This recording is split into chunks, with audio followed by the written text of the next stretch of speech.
Welcome back to the start-finish line here over Lake Washington in Seattle, Washington. It is the Apollo Mechanical Cup at Seafair. I'm Brad Luce here along with Tanner Faust. Tanner, we finally got a bit of a lunch break in there. I hope you got something to eat.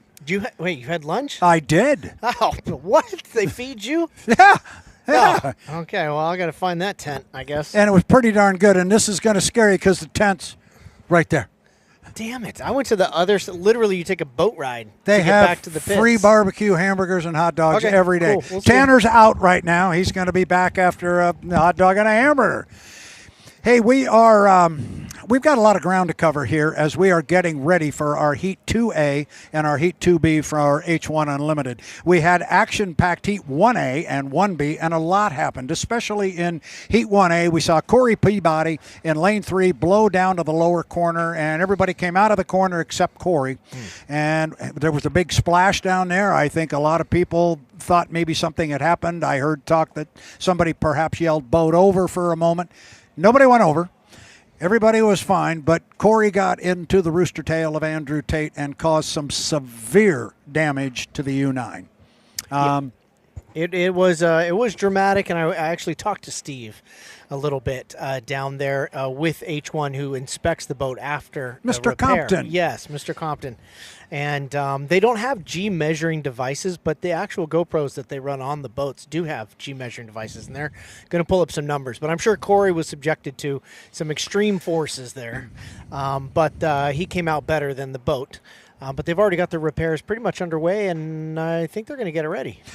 They do not have the repairs underway. They have the repairs completed. Done. The boat is in the water. I saw it just before we sat down. It is sitting in the water, and it's amazing to me. We had John Walters up here, who is chief H1 inspector, and he was up here, and I thought, you're up here eating a hamburger with me. We had hamburgers. Sounds good. He's eating. I said, John, I'm assuming if you're here, what's the situation with the 9? He says they're ready to go.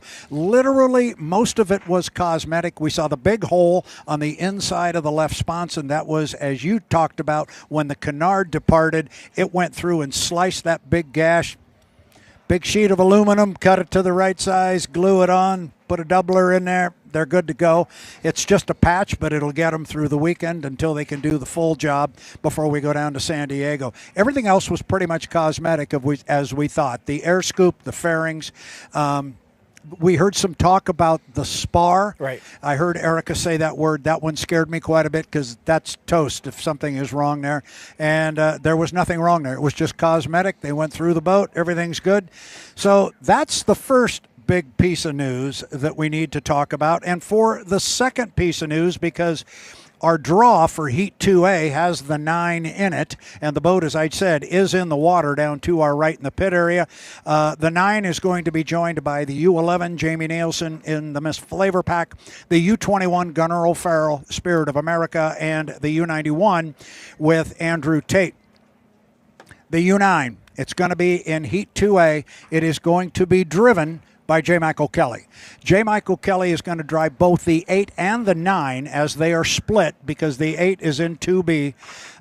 Corey is not going to drive the 9 in 2A. J. Michael Kelly will do that. I'm going to read a statement. I'm just going to take it off my phone so I don't make a mistake here.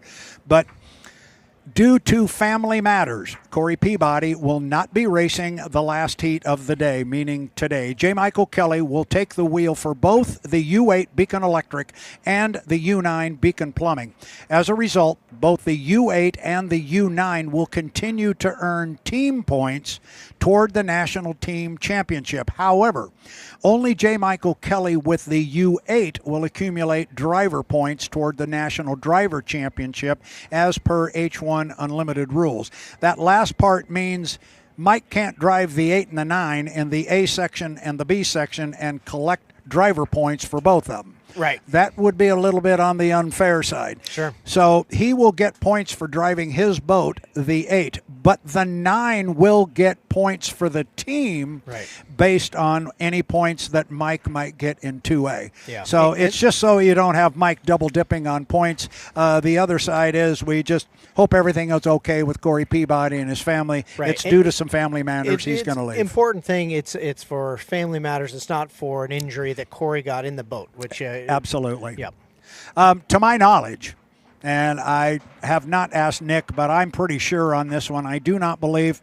There's Angela Kelly. That is Mike's wife there on the right by the countdown clock, so that'll pretty much confirm that Mike is in that boat. I don't believe Mike has ever gotten in the cockpit of that boat, so this will be a whole new experience. Do I expect him to go out there and mix it up with Andrew? Probably not. But this is a big deal if he can go out there and at least just score some points. Remember, assuming Corey could come back tomorrow, if he can get some points and get on the front row of that final, we all found out how important that was last week. He's just got to go out, Mike, go out and get some points for the 9. Well, it's an interesting opportunity. I mean, okay, putting a lot of the details aside and not to sound cold or anything about any of this, but the opportunity to drive your teammate's machine is an interesting one because you can compare a little bit how theirs feels and how the torque even is accelerating out of the corners. How does it float at speed? How's the boat ride? The aerodynamics are different. The hulls were built, decades apart from each other.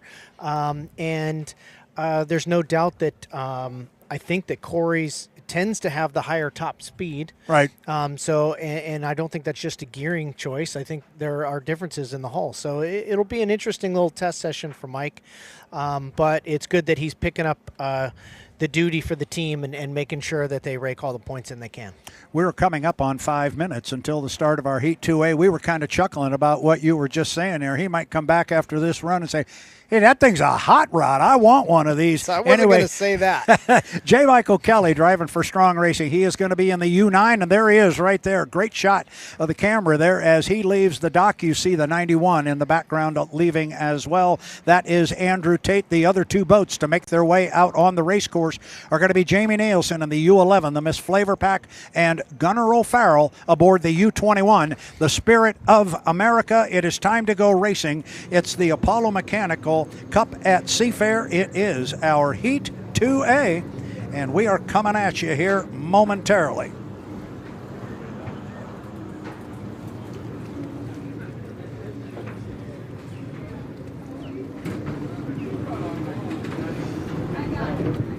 Four minutes and 10 seconds. 4 minutes, 10 seconds to the start of H1 Unlimited Heat 2A. Again, looking at the boats that are going to be running here, you're looking at the U11, the Miss FLAV-R-PAC. That is Jamie Nilsen. You get a good look at Jamie here. There he is. There's the young man from Gig Harbor, Washington. Played college baseball at Central Washington University and set many, many records there. Boy, this is going to be a little tough for me to call. I'm in such a habit of calling Corey Peabody aboard that white U9, but as Corey comes ripping right out of the box, I did it. As Corey comes ripping across the course, that is J. Michael Kelly, and there's that first squirt. He finally just touched it and said, okay, now I know what this thing feels like as he comes down the front straightaway at speed. Yeah, I haven't had the opportunity to drive too many teammates' cars, but when you do, your logging radar is on full alert. You're paying such close attention because you've been making your own preconceived notions about what the boat is capable of, in my case, what the car is capable of, as you've been side by side and watch what it could and couldn't do compared to yours. But yeah, believe me, J. Michael Kelly, like you said, he's got a job to do here, but it'll be interesting to see what his opinion is of the boat afterwards. And looking still for Gunnar O'Farrell. I have, unless he's hiding somewhere on the race course, I do not see Gunnar. We've got 3 of our 4 boats. You're looking there at the U11, the Miss FLAV-R-PAC and Jamie Nilsen. Right behind him is Andrew Tate in the U91, the Goodman Real Estate.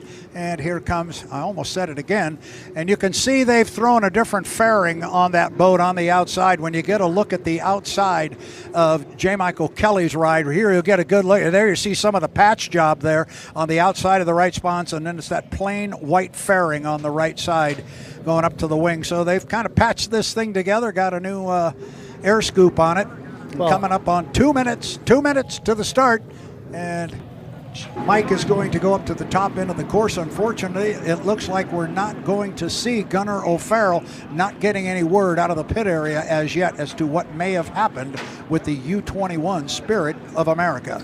Well, J. Michael Kelly, interesting enough, didn't play any of the games, any of the battle for the inside. He literally just got 2 sighting laps. First time he's probably turned in anger into a corner in that boat. So important. Yeah. And it also shows the inherent differences that there are between the boats, because the guy with so much experience, you would think could just jump in anything and drive it, but still need to go in and feel it out and see how it feels before you go full race pace. And again, they have to stay behind the start-finish line until the 1 minute 15-second mark. You do not want to jump that line, and clearly they are not going to. I think we'll be fine. We are 2 seconds, 1 mark. So there's a minute 15. I think another piece to the puzzle there, and it's kind of what you're touching on, but it's a safety issue. I don't think Mike wants to put himself inside Andrew and go blowing into that lower corner, not knowing, to your point, how that boat's going to handle when it gets in an angry situation there in rough water coming out of turn 1 where he is right now. I think on the outside it's a good place for him to be. Coming up on 50 seconds to the start. It is Heat 2A of the Apollo Mechanical Cup at Seafair. We were hoping for a 4-boat field. We got 3. Andrew would love to pick up another 400 points here. Might be interesting to watch Jamie Nilsen and J. Michael Kelly as we come up on 30 seconds. Top end of the race course. The lanes are all set right now, Tanner. We're ready to go. Yeah, they're locked in. As you said, that first yellow pin of turn 2 determines, so now the placements, the lane choices are locked. Usually about 9 to 10 seconds at that second buoy. We'll see how it times out here. They're at 13 seconds, 12 seconds, and on the throttle. Yeah, we'll see how the timing marks work. They are all tied together here as they come down to the line. It's Nilsen, it is Tate, it is Kelly. We're 2-1 mark. And boy, they were right on the line. That was really close. We will watch the monitor, and the start is under review, as you might imagine. Kelly blows in with a lot of speed on the outside, and it is Andrew Tate going to come off the corner first. Got about 2 boat lengths on Jamie Nilsen, and now we're told that the start was clean, Tanner. Boy, everybody was very, very close. Nilsen had to back way out of it. Andrew Tate also backed out of it a little bit. For a second there, it looked like J. Michael Kelly might have the most speed over the start line, but Andrew Tate showing the speed of that boat on the back straightaway and sending it into turn 2. Yeah, and Kelly's rolling on the outside up the back straightaway. I think he's feeling that thing out for the straightaway. The corner might be a different story, but he might be smart to just let Andrew Tate go because he's really rolling, and J. Michael Kelly's going to have his hands full with Jamie Nilsen, who's got a lane position on him on the inside. He sure is. He's going the long way around, but he does make the pass right across the start-finish line. Andrew Tate bouncing all over the place as they catch their own wake from the first lap, making it exciting by himself up front. And look at Jamie Nilsen. Because of that, he picked up ground on Andrew Tate and really picked up ground on J. Michael Kelly. The difference there between Kelly and Nilsen is Kelly's running a great big race course, running out in lane number 3, but staying tight on the buoy row is Jamie Nilsen. Jamie's showing me some speed right now. He's running really hard up there, and he's staying in that left side rearview mirror of Andrew Tate. Yeah, he sure is. Nilsen's able. He's got plenty of room from Andrew Tate there. So Nilsen in second. He's got plenty of room to work with on the inside. While J. Michael Kelly is kind of forced to the outside from Andrew's wake and taking a much, much longer way around. But he is gaining on him once again on the front straightaway. Yeah, definitely the boat speed between our 2 boats for second place is J. Michael Kelly on the outside, but it's Nilsen with a huge lane position. And when they go through the corner, you can really see how much bigger course, how much of a larger course J. Michael Kelly is running than Nilsen. Nilsen now closes up a little bit on Andrew, and if JMK is going to make a move, he's going to have to do it right now, Tanner. Yeah, that's for sure. He has cut the distance in half between himself, J. Michael Kelly, and Andrew Nilsen. But it may not be enough as they're coming in for the white. Oh, no, this is the final lap. For the final lap, Andrew Tate really stretching his lead really in the last lap. And Andrew Tate is going to come down and pick up a checkered flag for a first place finish. Second place is going to go to Jamie Nilsen and the U11 to Miss FLAV-R-PAC. And J. Michael Kelly, for the first time he has ever set foot in that boat, the U9, the Beacon Plumbing. J. Michael Kelly comes home in third. He's not going to get out of here disappointed completely. First time ever in the boat. At least he got points. It's better than leaving the boat on the trailer and coming home with a goose egg. So they will take those 200 again. Yeah, Jamie, it didn't seem to be dramatic as we've seen in other courses. That inside lane gets chopped up on rivers, especially on the downriver corner. Here, more of a lake scenario, it seems like the inside lane is a bit cleaner. It is a little bit cleaner, and especially where we just were over in the Tri-Cities, where that first turn is downriver, and you make the waves that you send upriver, but the current holds it right there in the corner. They just don't move, and with each lap, it just gets worse and worse. I'm looking out here between the patrol boats inside of our first turn down there, and there are just some heavy, heavy rollers and whitecaps down there. That's where everything converges. So a good run there for Andrew Tate as you look at him heading back to the dock in the U-91, the Goodman Real Estate. Everything rolling their way right now. Nothing too terribly difficult has been put upon them so far today. We thought they were going to have the big heat with Corey in the first one, but Corey couldn't get out of the first turn. I mean, it's a great haul for Goodman Real Estate. I mean, 800 points right off the bat in day one. That's a solid haul. That's what they needed out of this weekend after what happened to them in Tri-Cities. Well, I don't know if you were aware of what we were talking about. Here's how close the start was. Wow, and it was close. About a boat length behind the line was Andrew Tate in the 91, and exactly one boat length behind Andrew Tate was J. Michael Kelly in the U9 to Beacon Plumbing. And right in the middle of that whole darn show, just on the inside, was Jamie Nilsen, because he was right there with them as well. Yeah, Jamie was right there too. So we had 3 boats within 2 boat lengths of the start-finish line. But very quickly, our officials upstairs took a look at that and said, nope, that was a good, clean start. The difference at the line there was that Jamie had been pedaling out of it. Yep. Because he came out of the last corner way ahead. And he probably had 20 or 30 miles an hour less boat speed than Andrew Tate. And Andrew Tate made perfect use of that and had a big lead by the end of the first turn.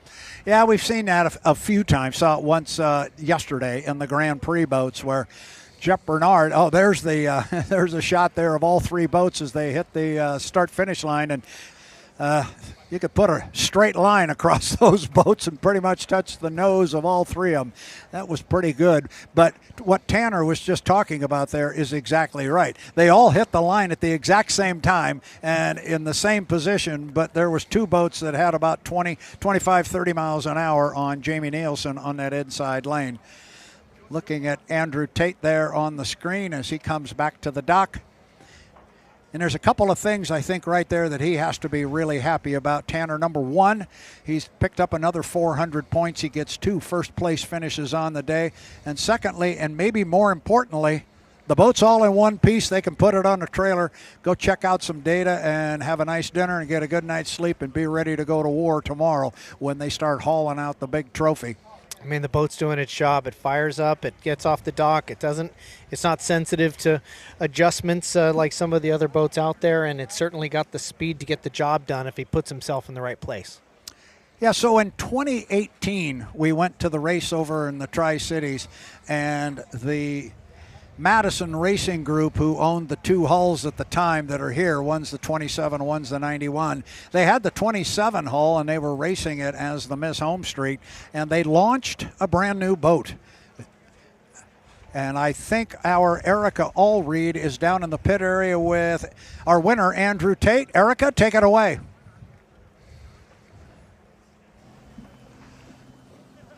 Congratulations on that drive there. 2 for 2 to kick off things here this weekend. What went into those efforts we saw here today on the water from both driver and team?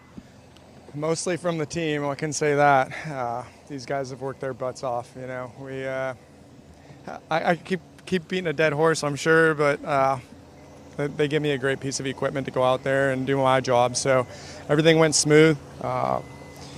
It's unfortunate Corey wasn't here. Mike jumped in the 9, so I'm sure that was different for him, but he did the same thing I would have. He spent 5 minutes out there driving it, trying to figure it out before the start of the race. So, you know, for them to get the boat back out there, congratulations to those guys. I know they worked really, really hard to make that happen, but Goodman Real Estate U91 sitting pretty right now. And you always speak so highly about this boat and its capabilities. What makes it so special? It starts with Mike Hansen and then everyone else underneath him. Mike's been doing it. I mean, I was a kid. I got to watch him race against my dad, and you know, he was the crew chief and the driver, so he had a lot going on there back in the day. But all those lessons that he's learned in the past has definitely made him one of the more knowledgeable people in the sport, and it's just been a pleasure to work with him. Another job well done here in Heat 2. Congratulations. Thank you. Appreciate it. And a great job done down there by our Erica Allreed, catching Andrew Tate as soon as he steps off the boat and asking him why the boat was so special. We were kind of just talking about that. I was going to tell you about them launching that particular hull in 2018, but you heard him go right to his crew chief, right to his crew. And like J. Michael Kelly always tells me, he says, I don't do anything. I just drive the darn thing. I get to go have all the fun. They're the ones that do all the work and make it so darn good. Well, I mean, the driver's got to obviously do a lot, and you know they've got to give it up to the team, because that's the team can lose it for them, but the driver is at some point has to win it. And it's there. Yes, he's right. I mean, all the stuff that goes in the background to make a fast, reliable boat is an incredibly difficult job. But you can see in one weekend, putting yourself in the right place, the race before the race, the speed that you carry through the corners, the strategy, and what you react to during the race. That's what makes the last minute difference as well. So giving it up to the team, well deserved. But of course, somebody else has to say it. He's not going to say it himself. It's a job well done for Andrew Tate. Yeah, and I think he's just been kind of sitting back and not pushing anything. He hasn't been fighting real hard for an inside lane. We saw him give it up twice in the first heat. He was going to be outside Corey Peabody, but then Corey had his issue, and he's won twice now from the outside. Yeah. So they are in very good shape right now. Maybe if Erica can hear us down in the pit area, I'd be very curious to hear what happened to the 21. We were supposed to have Gunnar O'Farrell in the Spirit of America in that heat. They are on the other side of the pit area from us, so we can't see them. I didn't see if they were in the water, but hopefully it's nothing that can't be fixed. But that kind of breaks the string for Gunnar, because we kept talking about last week, it was a second here, a second here, a third here, a second here, and the guy was just piling up points, and he started that way today, but that was an unfortunate second heat for Gunn. Yeah, and going down in that, one thing that Andrew did say is, J. Michael Kelly used that first 5 minutes to go feel the boat out rather than, lane choice. So he had accepted taking the outside of however many boats were there in order to get a little bit of a feel for the boat. And so, for J. Michael Kelly, he put in a lot of speed and an amazing effort, but it was going to be difficult, very difficult for him to take a win there. Here's the busiest guy in the city of Seattle right now, J. Michael Kelly. At least he doesn't have to walk too far to go from the U9 to the U8. You're looking there at the dock, the U9 right there on one side of the dock. You got the U8 on the other. He jumped out of one and jumps right into the 8. So J. Michael Kelly doing double duty here. Here is the U27, the Miss Apollo, as we're looking at 7 minutes and 35 seconds until the start. Super Dave Villwock. Man's got 68 victories to his name. He's got 11 gold cups, and he just keeps on going. He's the Energizer Bunny. That's not a bad nickname to have. No, not a bad one at all, and a good-looking race boat. Boat that was built back in 2007. Eric was 9 years old. Okay. Let's stay away from ages, because I'm going to need an abacus and a calculator to figure out mine at that point. Oh, gosh. And then we're looking just down the dock there on the very far left-hand side of your screen. You can see the red and black of the U12, the Graham Trucking. That will be Jeff Bernard. And Jeff Bernard kind of surprised Dave Villwock, maybe. He got to the inside lane earlier today, and he was able to handle the 27. I'm not sure it's going to be that easy this time. I think Super Dave is going to be a little bit more timely at the start and maybe have a little more boat speed. And boy, you watch, Jamie Nilsen, we never got a chance to really talk about the amazing effort that he put in that last heat, but you got to imagine the guys watching that from the dock getting ready to climb in their boats were like, wow, that inside lane is fast. And so that might be even more weight put on getting that inside lane in the race before the race here. John Walters will come over here and he will tell us that lane 2 is the place you want to be. But we've seen lane 1 work well for the right boat. Now you're looking down there on the U12. The boat is driven by the young man out of Covington, Washington. That would be Jeff Bernard. Jeff Bernard has been putting in just an inordinate amount of time on that boat, getting it in shape to go to Tri-Cities, then getting it in shape to be ready to go here at the Seattle Seafair and the Apollo Mechanical Cup. You see the crew stepping off the boat. You see a crew member at the, I think we've got Erica Allreed before we get started. Let's throw it down to her. Erica, take it away. Guys, a quick update from Gunnar O'Farrell and the Spirit of America boat. It was as simple as the starter on the connector on the starter had broke. They had trailer fired it just right before that. Everything was perfectly fine. So from the time that it was lifted on the crane to the water, it had broke. And unfortunately, he just couldn't get out there in time. But Gunnar told me, rest assured, he will be back out there tomorrow and everything else is good to go. Well, doesn't that just sound like it? You put a $2 million race boat in the water and a 29-cent connector cost you from being able to go out and run in the heat. Tough break for him. It sounds like motorsport. It is an incredibly tough break. You really feel for him. Gosh, you got to hate that as a driver, but even worse as a team. So hopefully those guys will recover from that. They've just had such a consistent last 2 days, and Gunnar was really starting to put some pressure on the top boats here. But bummer not to see him run this afternoon. It is our Heat 2B of the Apollo Mechanical Cup at Seafair, and we are expecting 3 boats to come out on the water. They are the U-27, the Miss Apollo, the U-12, the Graham Trucking, and the U-8, the Beacon Electric. A little bit of a shock here. Dave Villwock must have extra fuel in the boat. He's coming out a full minute early than he has the last 3 or 4 times we've seen him run. That's exactly right. He's usually out somewhere between 3 and 3:10, but it didn't work out maybe the way he had hoped on the last heat, so maybe he's had to go to strategy number 726 that's in his Rolodex to try to get his lane choice here moving forward. I see him in there just licking his fingers, just dialing through the Rolodex. Look under B for Beat Bernard. But Kelly's in the middle of this one, too, this time. And the young man, I hope he's in good shape because it takes a lot to drive one of these things. And he just hopped out of one, going to get in the other. 3 minutes and 32 seconds until the start. You watch J. Michael Kelly in his more familiar ride, the U-8, the Beacon Electric. That's him at the top of the screen coming off the top end of the race course. He is going to pull up behind and alongside Jeff Bernard, who just came across start-finish line. Dave's just crawling up the backstretch, though, again. Here he goes. Sure is. Wow, but he's so early. He's going to have to just do 40, 50 knots. And you just saw J. Michael Kelly turn. He did not go all the way down to the bottom end of the race course. I've got my course map right here. That was definitely a legal spot to do that. Now, let's see what Mike does with Dave. And if he would like to move left, the door is wide open. But the question's going to be, is Bernard going to jump inside of him? And Dave doesn't seem to mind. He seems to just be saying, go ahead and go. Got to have, and Jeff's going to go all the way to 1. Watch this. Top end of the race course. Now Jeff, as he gets to the entrance to the corner, he basically shuts it down in lane 1. So right now it is Jeff Bernard in 1. J. Michael Kelly is in 2. And Dave Villwock, it was just like, I'm here. You all see me. Go ahead. Go around. Jump in. He didn't defend it at all. You never know. I mean, you just never know what they're geared for, what lane they actually want. Sometimes it seems like they pose to put up a big fight for lane 1, and then at the last second they decide they want the outside lane. So now we got the crawlers coming, and this is now, watch Dave at the top end. Dave's going to start putting his foot in it. Dave is going to come around because Jeff Bernard and J. Michael Kelly are just absolutely plowing water, and we know how dangerous this could be. We still are at a minute 50. A minute 50, and we got a stall time to $1:15.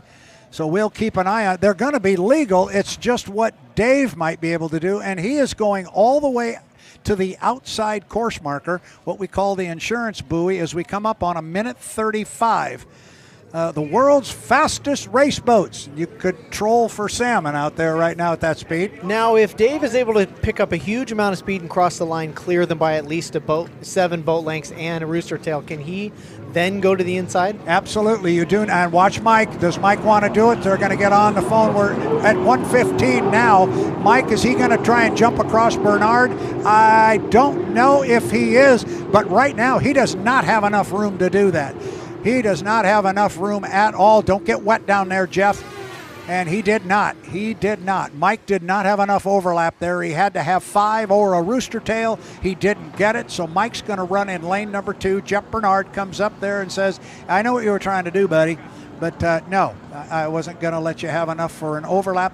And then on the far outside, seemingly unamused with this entire game, is the U-27, the Apollo, and just like that, suddenly the sun comes out. Starting to get a little bit brighter here on Lake Washington. 3 boats up at the top end of the race course.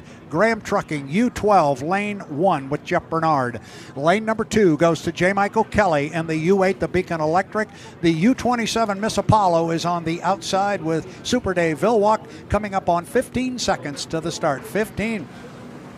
Jeff, you might be able to put your foot in it out of here and come on down. Let's see what the timing mark is. Don't get too early, Jeff. We're coming up on 5, 4, 3, 2, 1, go. And I think it's legal, and if it is, Bernard schooled him on the start. He didn't have a lot of boat speed, but he certainly had a rooster tail lead.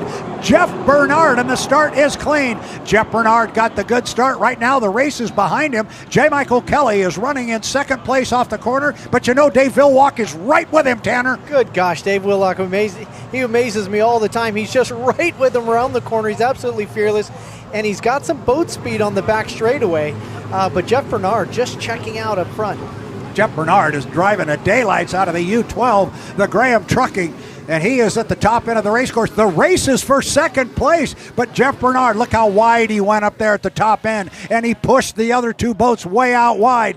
Kelly is just on the inside of Villwock. They're virtually dead even as they come down to put lap number 1 of 3 in the books. Oh, and Dave really flew the 27. He pulled his foot a little bit, but he didn't lose a whole lot of speed. The race is for second place.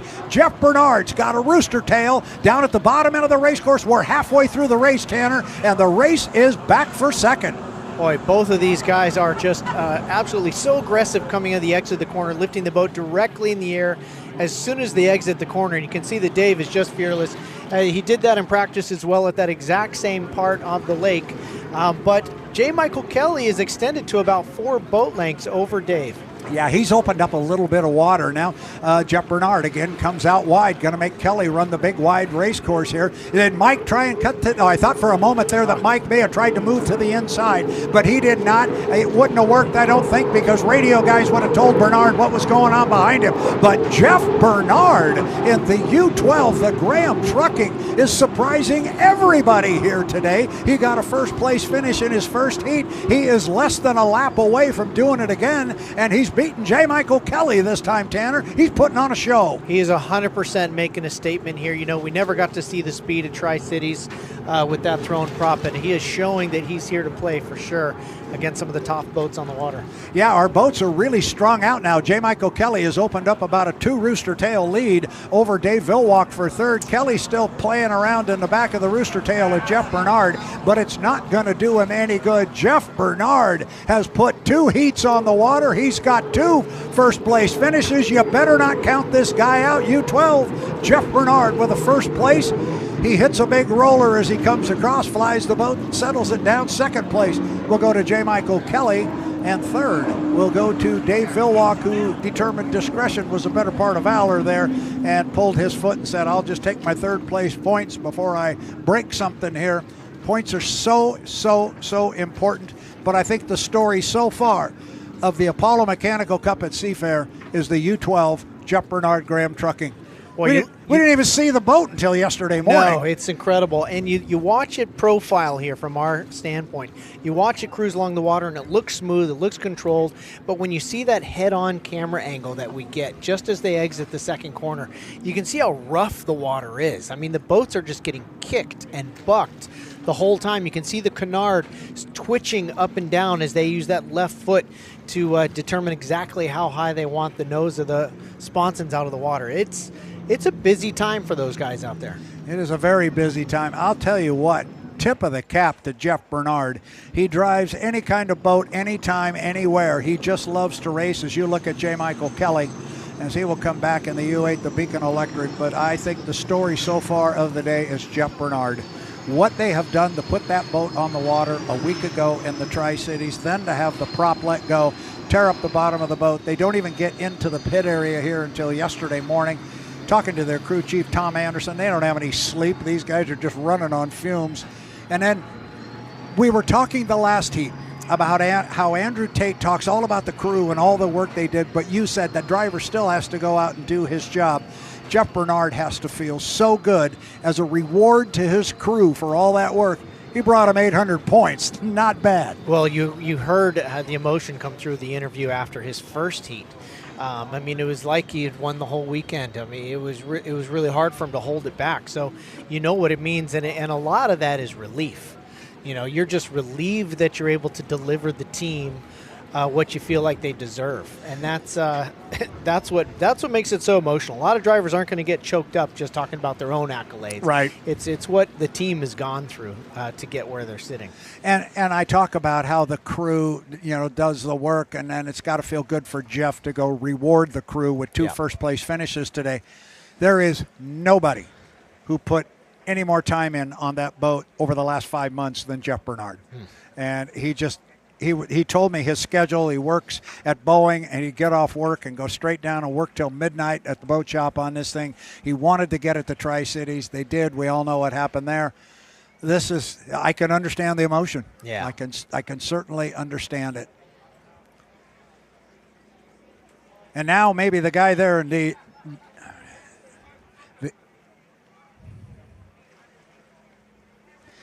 So a clean race on the water. Obviously, they haven't gone through tech yet. But, again, once they pop that hatch, pull the data, et cetera, et cetera. But as far as everything that's happened on the water, it's all clean. So no calls on the water. That's, again, as I brought up, as Jonathan comes down the stairs, that's something we started last year with Jonathan. He was able to get us that information, and that's really good news for us. And I think we're going to be able to have another conversation with Jeff Bernard. He was very emotional last time. I would expect he'll be the same this time. So we will get him just as soon as we got Erica wired up. But you saw the smile on his face there. Oh, yeah. Oh, no. The last one was for the team. This one's for him. I don't think he's going to be too emotional, but he's going to be happy because, it's not a fluke if you can do it twice. Absolutely. Let's throw it down to our Erica Allreed standing by with Jeff Bernard. Erica, take it away. Jeff executing that start and milling period to absolute perfection. How much of that win do you attribute to that start? Well, all of it. We got a good jump at the start. We knew we had to get lane one. It's tough with J. Michael out there. Tim Collins was my radio guy back when I drove the U91. I know how good that they are at pre-race strategies, so we had to do our hardest to get lane one. I thought we were going to be a little bit early on the 115 and be a sit and duck there for a leapfrog, but we were able to block it off. And man, I can't thank Rob Graham Trucking, and this whole team. This is awesome. If you would have told me 2 days ago we were going to be 2 for 2 going into Sunday, I would have laughed at you. But this is all the hard work of those guys in the red shirt, and I'm just a lucky guy that gets to sit in the driver's seat. And this is the first time since Gunnarsville of 2021 that you've won back-to-back heats. Is it safe to say you're back acclimated to an unlimited seat? Yeah, I mean, that boat's really easy to drive. We got to find a little bit more speed so we don't have to fight as hard. But Tom Anderson does a great job. Every time we go out, the boat's a little bit different, and it's handling great. So I can't thank Scott Kropfeld. He's my GP crew chief. He's been out here during the whole off-season project, ripping the right side of the boat off. If it wasn't for him this week, I don't know if we would have made it. He did a lot of that work while some of us went to work during the day and then showed up at night to help them. And this is it's all those guys. A radiant effort by you and team to get to this point. Congratulations on this one. Guys, back to you. Well, I think you called that one. He didn't get so emotional this time, but you can tell he's happy. I know that guy really well, and he doesn't break big smiles like that all the time. He's a happy guy. Yeah, no, and he's, and Erica called it right as well. It really, the start was the nail in the coffin, wasn't it? I mean, and you actually called it perfectly with the attempted leapfrog from J. Michael Kelly after the 115, but he was able to get it spooled up. He sat just on the verge of being on the plane, just enough he could accelerate and block it. So that's a, it's a different kind of driver skill than I thought was involved in this boat racing, but it's skill nonetheless, and it's something to learn over time. So, Jeff Bernard should take credit for that also. Jeff Bernard, as I said before, and we'll say many, many times again, he's just a racer. He just likes to go race. That's all he wants to do. He wants to do it every weekend in any class of boat. And I'm really, really happy for those guys. The crew is a great group of guys. They all are. But I'm really happy for Jeff. And I am really hopeful that there's nothing wrong with that boat. And Jeff Bernard and that whole team can go have an early dinner, get a good night's sleep, and come back and do it again. What was it we heard from Corey Peabody over in the Tri-Cities? I said, what are you going to do tonight? And he goes, I'm really tired. I want a steak and a nap. Honest, I think that's kind of it right now. Pretty sums up my life. Steak and a nap. Yeah, exactly. Works for me. It's kind of on the desire list at all times.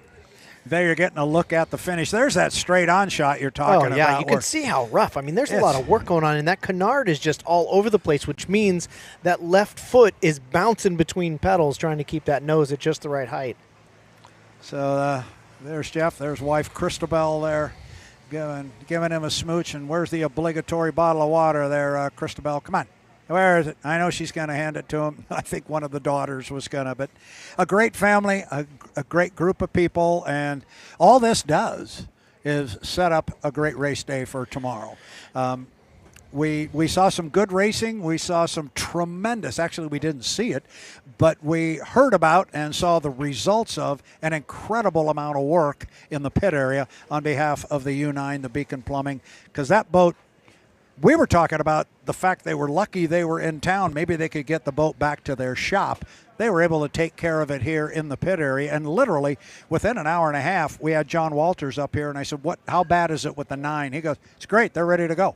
Well, it's amazing. And we'll show an interview I did with Steve Campbell earlier today where we outlined, he's a pilot like Right. I am, and so if something happens to an airplane, you got to recertify it to get in the air. It's got to be airworthy, and so there are some things they have to look at in the boats to make it seaworthy again.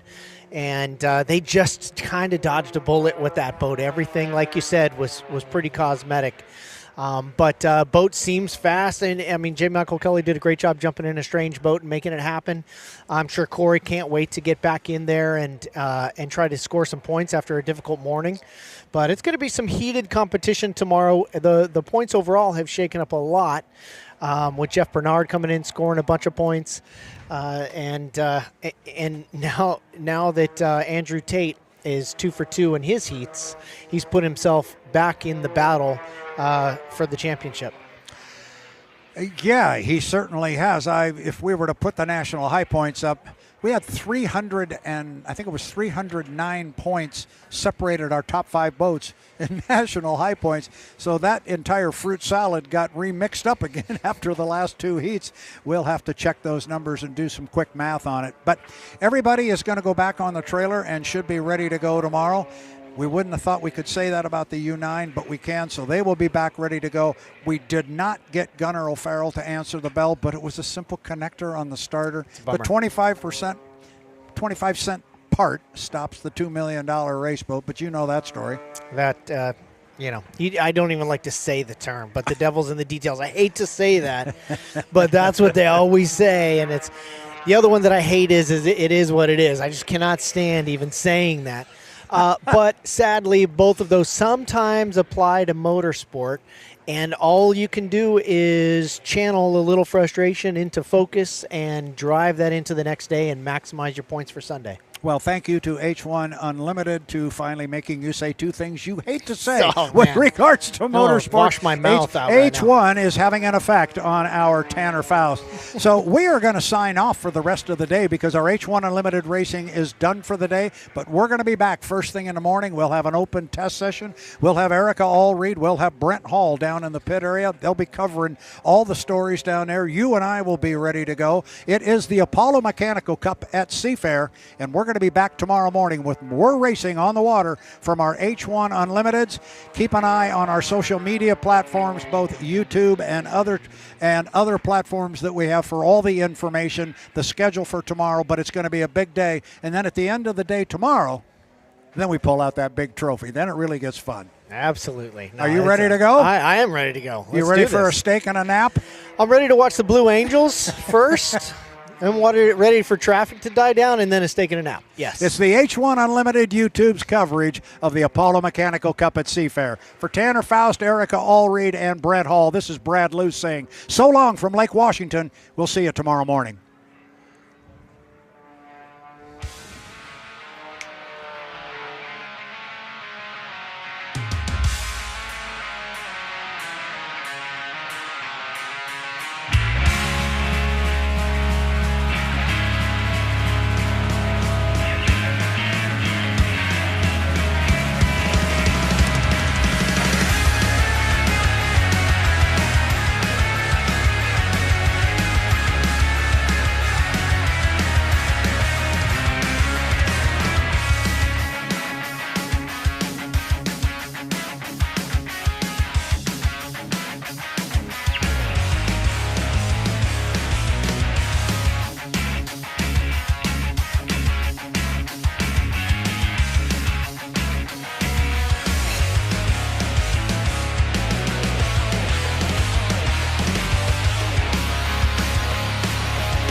H1 Unlimited Hydroplanes. The world's fastest race boats